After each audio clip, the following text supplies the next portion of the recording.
Alléluia, alléluia. Au nom de notre Seigneur Jésus-Christ, je vous souhaite la bienvenue. Gloire à Dieu. Commençons par la prière. Père, nous te remercions pour ta présence ce matin au milieu de nous. Tu es toujours avec nous pour exprimer ta bonté vis-à-vis de nous, ta grâce. Merci ce matin parce que nous savons que tu vas nous parler. Tu vas nous révéler ta parole qui est esprit et vie. Merci de nous donner des oreilles spirituelles pour entendre ta voix. Merci de ce que tu vas nous changer ce matin pour être davantage comme Jésus-Christ. Alléluia. Nous sommes déjà enthousiasmés à l'idée des grandes choses que tu es en train de faire et que tu vas continuer, tu es en train de réaliser dans nos vies. Merci Père, alléluia. Nous voulons te donner la gloire en avance.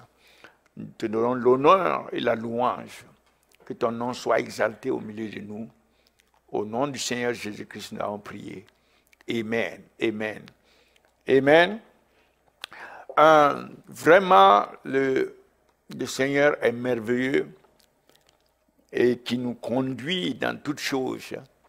Et ce matin, il veut nous donner des directions de prière selon son cœur.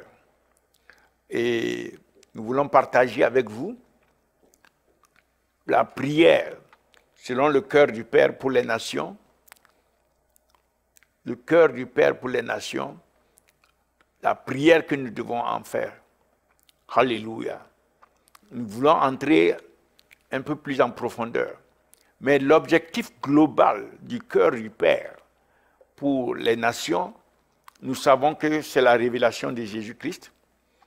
Et pour ce faire, le Père a promis l'effusion du Saint-Esprit. L'effusion du Saint-Esprit a pour but de révéler son Fils. Donc le cœur du Père veut que nous prions pour l'effusion du Saint-Esprit, car seul le Saint-Esprit peut venir révéler son Fils aux nations. Ainsi présenté, nous comprenons mieux ces promesses que le Père a faites depuis les anciens temps.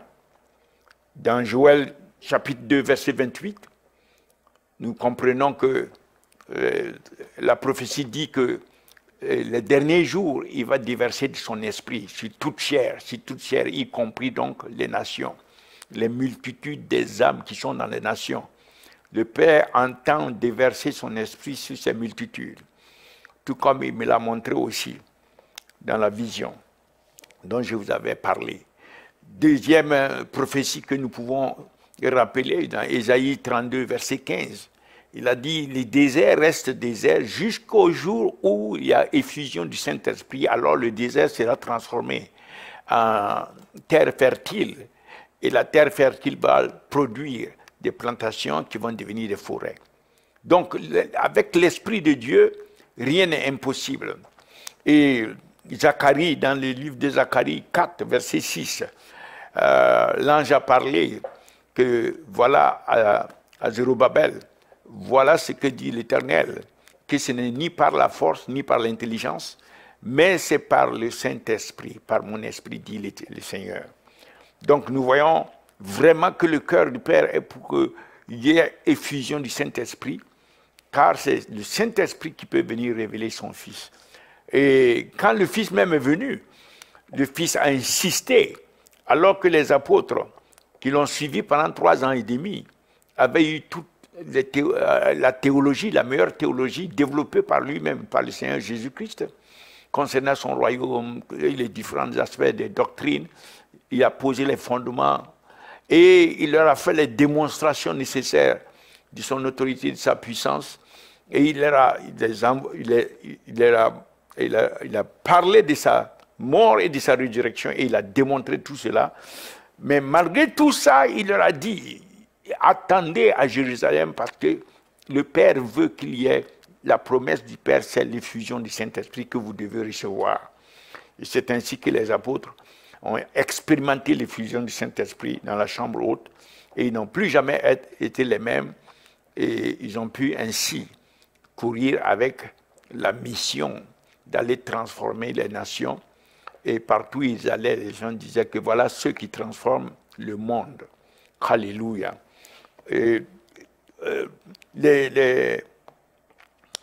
C'est dans ce sillage-là que nous arrivons, et nous devons rentrer dans ce flot. Comme les disciples, nous devons continuer dans ce flot, comme eux, ils ont continué dans Acte 4, dans Acte 6, ils ont pris la décision de s'adonner à ça. Donc nous devons nous en inspirer pour maintenir le cap, rester dans cette direction qui correspond au cœur du Père. Donc c'est de là, à cause de cela, que je voudrais insister sur 4 aspects du cœur du Père, 4 aspects sur lesquels nous devons prier parce que ce sont des fondamentaux. Ce sont des fondamentaux pour pouvoir maintenir le cap. Ces 4 aspects, je pense, je suis convaincu, doivent être là. Le premier aspect du cœur du Père sur lequel nous devons focaliser nos prières, c'est l'amour. Le cœur du Père aime. Il aime, la Bible dit qu'il aime, il a tant aimé le monde. Alléluia.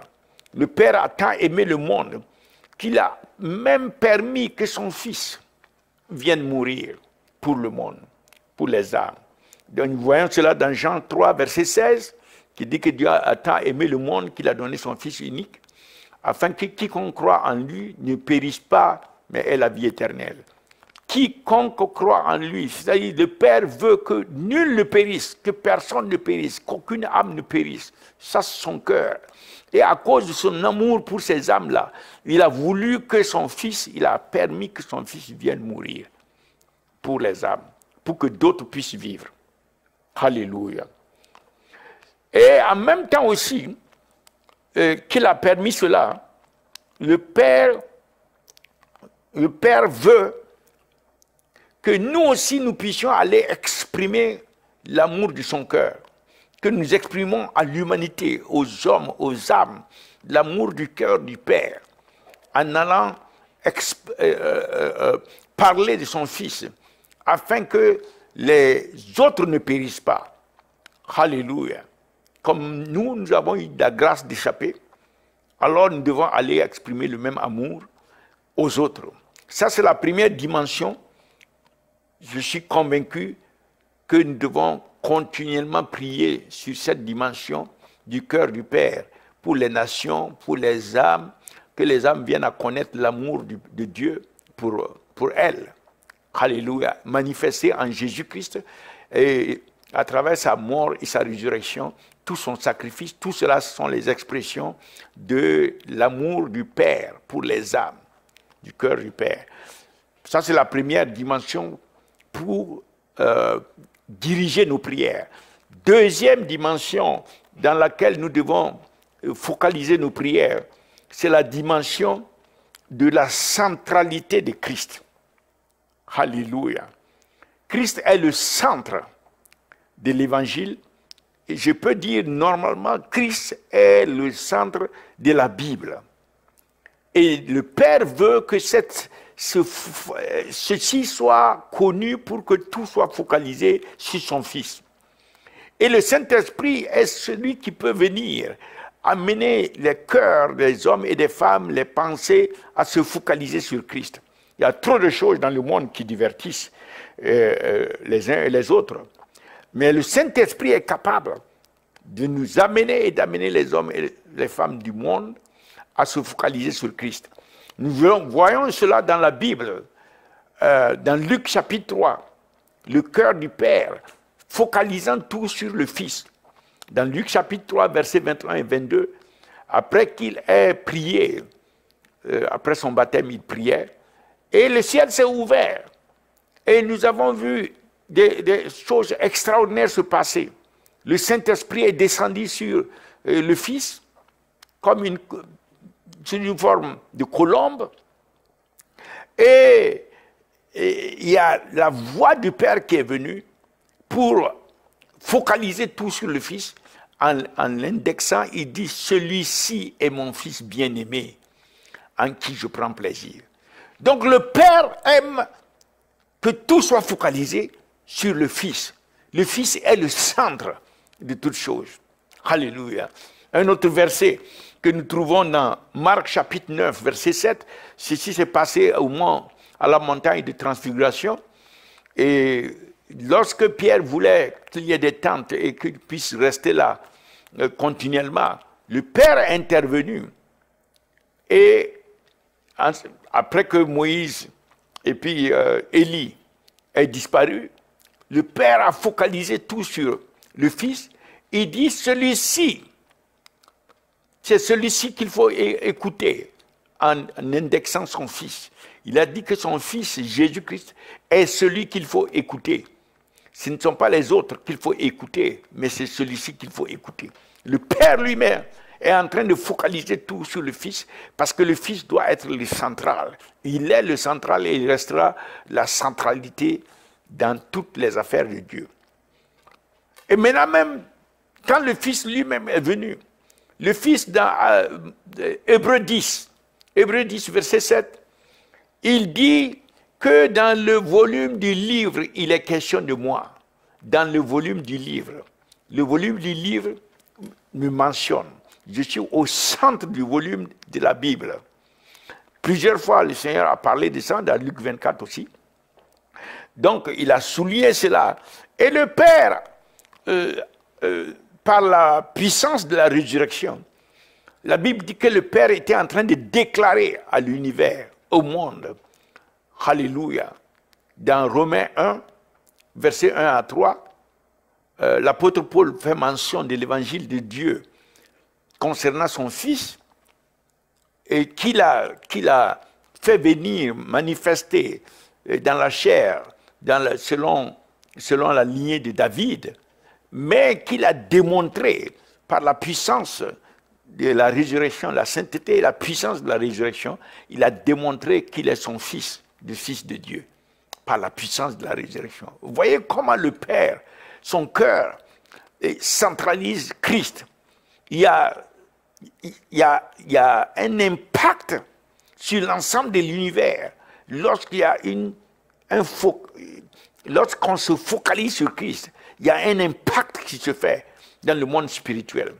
Et le Père, connaissant tout ce qui se passe, tout ce qu'il a planifié à travers son Fils, veut que la centralité de Christ soit reconnue, soit élevée, soit magnifiée. Donc, magnifier Christ, c'est élever et faire reconnaître sa centralité. C'est déclarer la centralité de Christ. Déclarer l'amour manifesté en Christ. Christ est la personnification de l'amour de Dieu, du cœur de Dieu. Et Christ est la centralité de la parole de Dieu. C'est lui-même la parole vivante. Alléluia.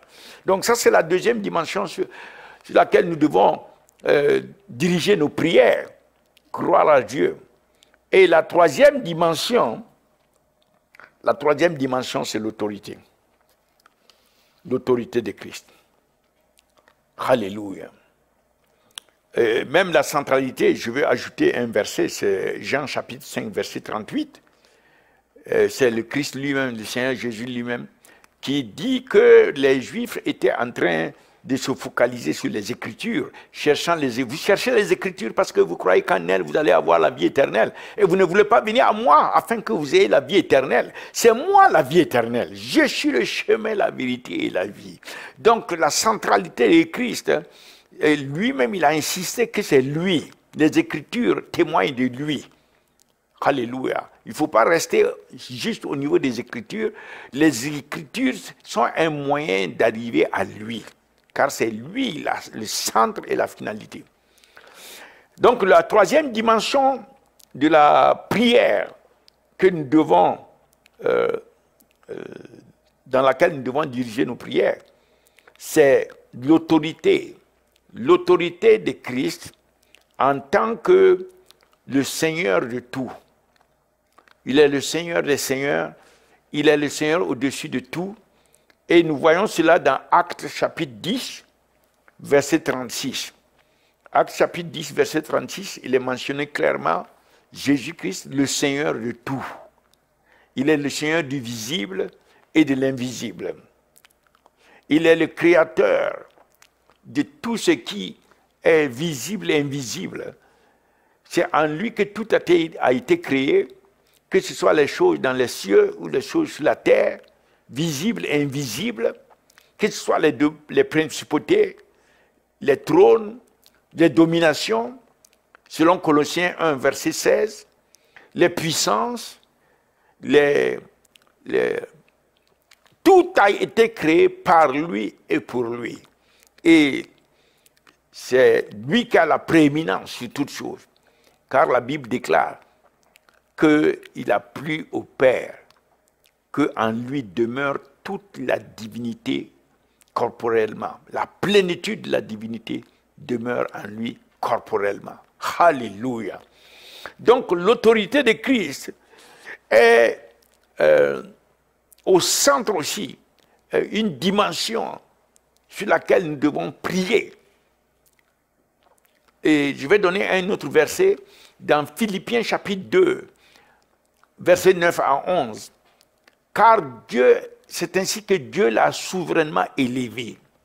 Donc l'exaltation de Christ au-dessus de toute principauté, de toute puissance, de tout nom qui peut se nommer, non pas seulement dans ce monde, même dans le monde à venir. Et il a mis toutes choses sous ses pieds. Alléluia. Et il lui a donné le nom qui est au-dessus de tout autre nom. Dans Philippiens 2, versets 9 à 11. Le nom à la mention duquel tous les genoux dans les cieux, sur la terre, sous la terre, dans les eaux, fléchissent. Et toutes les langues confessent que Jésus-Christ est Seigneur, à la gloire de Dieu le Père. Mais ça, c'est une autorité absolue. Il dit tous les genoux fléchissent dans toutes les dimensions de l'univers. Et toutes les langues confessent que Jésus-Christ est Seigneur. Son autorité est absolue. Alléluia. Seul Dieu a une telle autorité. Et ça montre la divinité du Seigneur. Donc, c'est une autorité parfaite, absolue, complète, totale, sur toutes choses, visibles et invisibles. Donc, c'est une dimension, une direction de nos prières. Et pour magnifier Christ, nous devons prier pour élever son autorité, pour faire reconnaître son autorité, pour invoquer son autorité. Gloire à Jésus. Et ensuite, l'autre dimension dans laquelle nos prières doivent se diriger, pendant que nous sommes en train d'avoir comme objectif l'effusion du Saint-Esprit pour apporter la révélation de Christ, nous devons prier dans cette dimension, la quatrième dimension, qui est le travail. La prière de travail, la prière d'enfantement, la prière de grognement, de gémissement, la prière de travail, comme l'apôtre Paul a dit que lui, il travaille encore, dans Galates 4, verset 19, qu'il travaille encore jusqu'à ce que, pour ses enfants, jusqu'à ce que Christ soit formé en eux. Donc, l'apôtre Paul a un esprit de travail. C'est courant. C'est établi en lui. Et le Père veut que nous travaillons en esprit afin qu'il y ait l'effusion du Saint-Esprit pour la révélation de son Fils et afin que les âmes soient sauvées, viennent à la nouvelle naissance, soient sauvées. C'est pourquoi le Père a déjà fait mentionner dans Ésaïe 66, verset 8, la question a été posée, qui a déjà vu une telle chose? Et là, à travers Ésaïe, l'Esprit disait, est-ce qu'on a déjà vu un arbre jaillir de la terre, grandir en un jour et porter des fruits? Et la question continue, qui a jamais vu une nation naître en un jour? Donc ce sont des choses inimaginables. Mais voilà que l'Esprit de Dieu fait comprendre que par la prière de travail, lorsque Zion travaille, dans Ésaïe 66, verset 8, que aussitôt que Zion entre dans la prière de travail, Zion donne naissance à ses enfants. Donner naissance à ses enfants. C'est-à-dire, il y a une dimension dans laquelle les âmes sont projetées et naissent dans le royaume de Dieu, le royaume de lumière. Et cette dimension de la prière, c'est la dimension du travail. Et le Père veut que nous rentrons dans cette dimension. C'est pour ça que ça a été souligné dans Ésaïe 66, verset 8. Ça a été pratiqué par plusieurs serviteurs de Dieu. Et même quand le Seigneur Jésus-Christ lui-même il est venu, vous vous souvenez, dans le jardin de Gethsémane, je sais que ce n'était pas la première fois qu'il travaillait, mais dans les 3 gospels synoptiques, c'est-à-dire Matthieu, Marc et Luc, il y a, dans le jardin de Gethsémane, on voit clairement que le Seigneur Jésus-Christ est rentré dans le travail, à ce point que sa sueur était comme du sang. Et nous regardons cela dans Luc chapitre 22, à partir du verset 40 à 44. Il est rentré dans un travail tel que c'est comme s'il s'est complètement donné à ce travail-là qui n'avait presque plus de force. Et il a fallu que le Père envoie un ange pour venir le fortifier. Cela a été explicité dans le livre d'Ésaïe prophétiquement. Ésaïe 53, il dit que, dans Ésaïe 53, il dit que le Père va voir son travail. Il s'est donné au niveau de son âme et il a travaillé de telle manière que le Père a vu cela et le Père a été satisfait. Donc le cœur du Père est satisfait lorsque nous rentrons dans la dimension du travail. C'est au verset, dans Ésaïe 53, au verset 11, Ésaïe 53, verset 11, voilà, verset 10, on commence au verset 10. Il a plu à l'Éternel de le briser par la souffrance, après avoir livré sa vie en sacrifice pour le péché. Il verra une postérité et prolongera ses jours, et l'œuvre de l'Éternel prospérera entre ses mains, à cause du travail de son âme.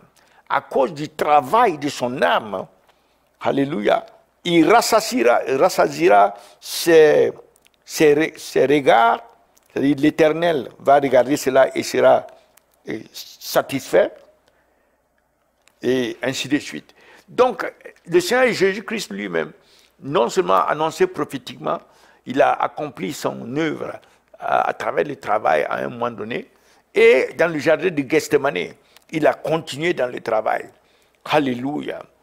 Et même actuellement, donc à la droite de Dieu le Père, dans Hébreux 7, 25, la Bible dit qu'il est capable de sauver ceux qui viennent à Dieu à travers lui, parce qu'il vit éternellement pour intercéder pour eux.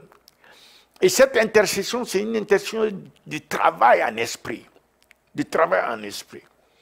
Et lorsque nous sommes saisis par l'Esprit, lorsque nous permettons au Saint-Esprit de prendre contrôle de nous, alors il peut nous amener dans la prière du travail.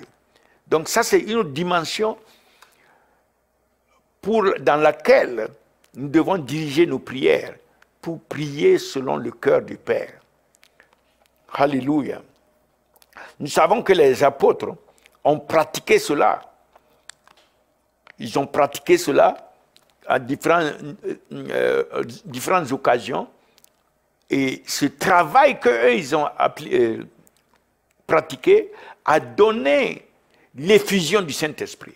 Ça a activé l'Esprit. Nous avons vu cela dans Actes chapitre 2, versets 1 à 4. Le Saint-Esprit a été activé. Ils ont travaillé. Dans Acte 4, ils sont venus ensemble encore. Ils ont travaillé. L'effusion du Saint-Esprit est venue. La place a été secouée. Dans Acte 6, ils ont déterminé que ce sera un principe de vie et de vie chrétienne. Ils ont dit qu'eux, ils doivent se donner à cette prière et à la parole et former l'Église dans cette direction. Donc la prière de travail est nécessaire. Ça correspond au cœur du Père. Et nous résumons les 4 dimensions du cœur du Père dans lesquelles nous devons travailler, nous devons prier. Prier le cœur du Père, l'objectif c'est que le Père veut l'effusion du Saint-Esprit. Dans Ésaïe 44, il a dit que voici comment il va aider son peuple.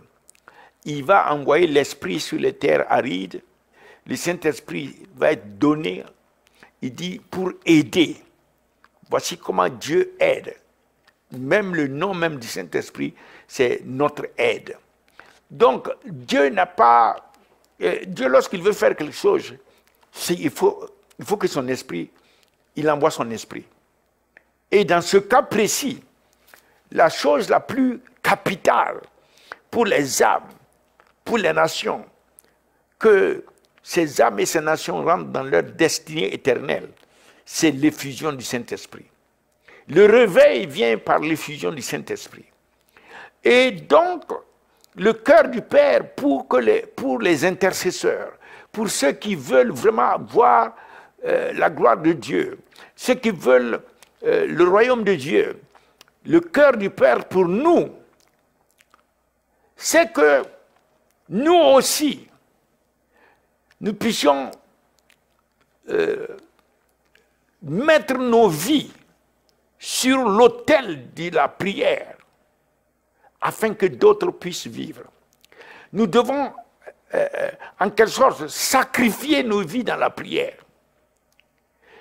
Entre guillemets, nous devons mourir à nous-mêmes pour que d'autres puissent vivre. Alléluia. C'est cela ce que Christ lui-même a pratiqué. Lui l'a pratiqué jusque même dans le domaine physique. Il est mort même physiquement.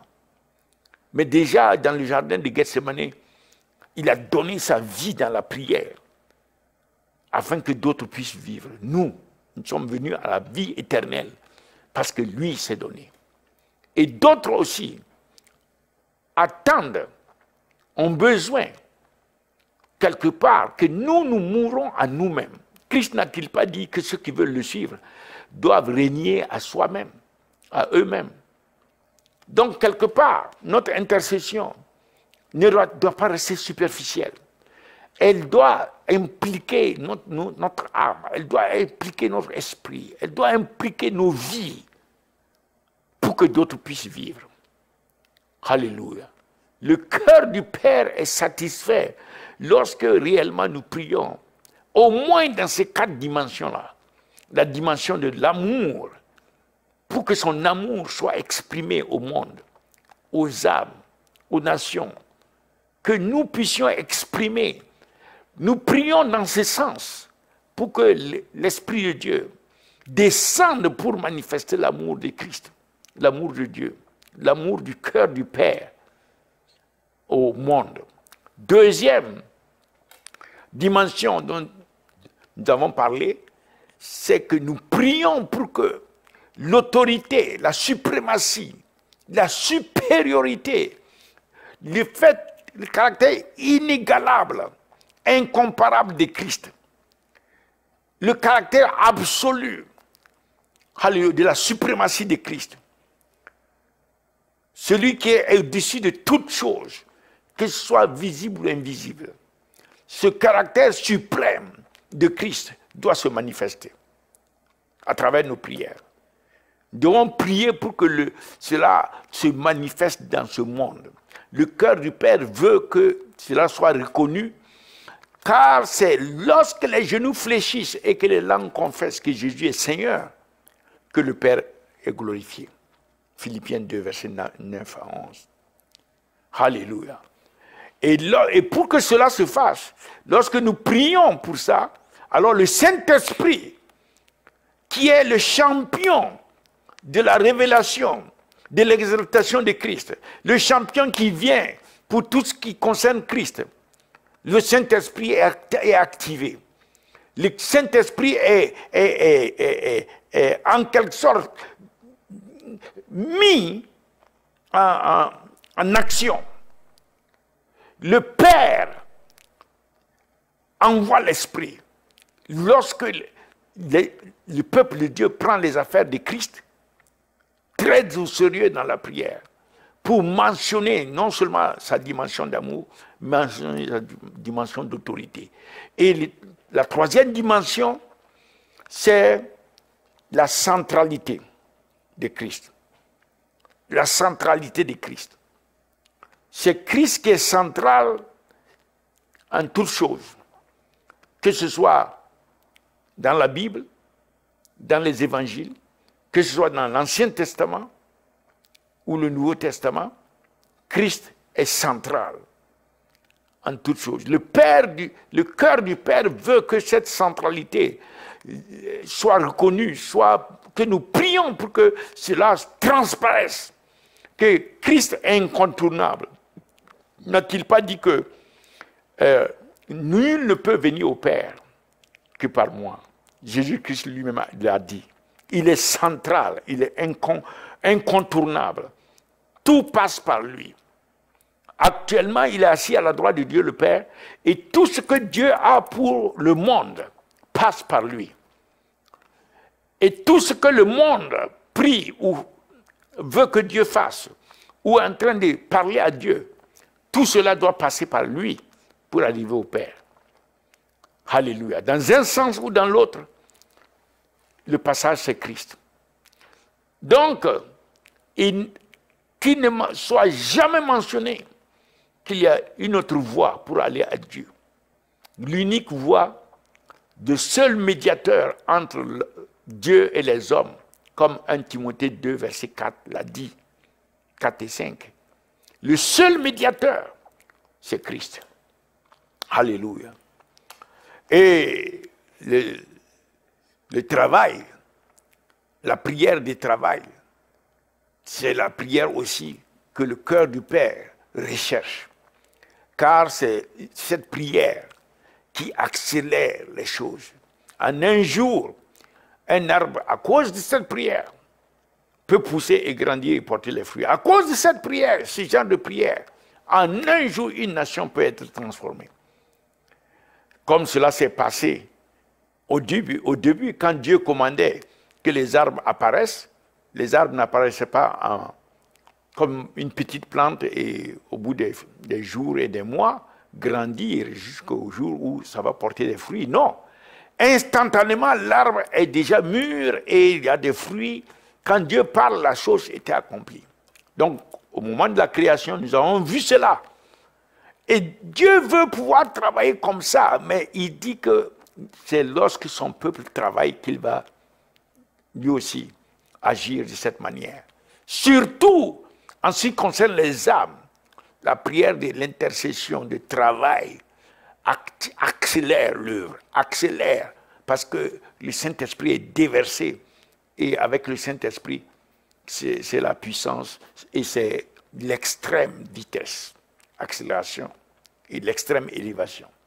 Alléluia. Donc voilà les 4 dimensions que je voulais que nous puissions connaître, comprendre.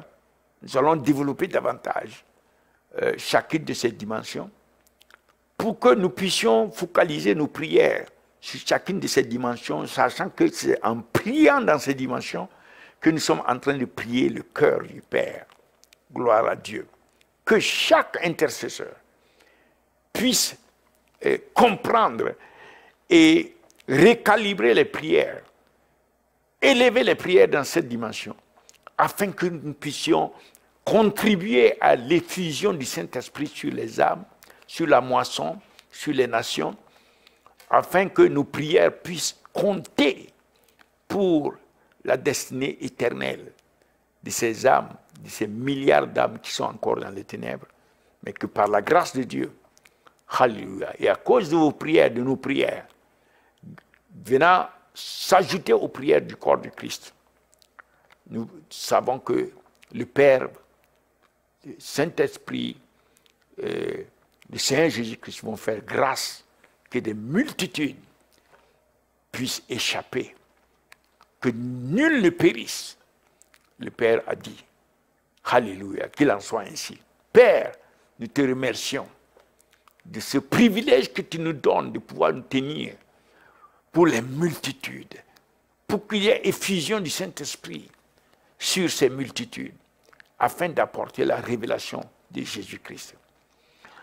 Nous comprenons combien cette mission est sacrée, car il s'agit de la destinée éternelle des nations, il s'agit de ta gloire, il s'agit de notre Seigneur Jésus-Christ, de la révélation dans le monde.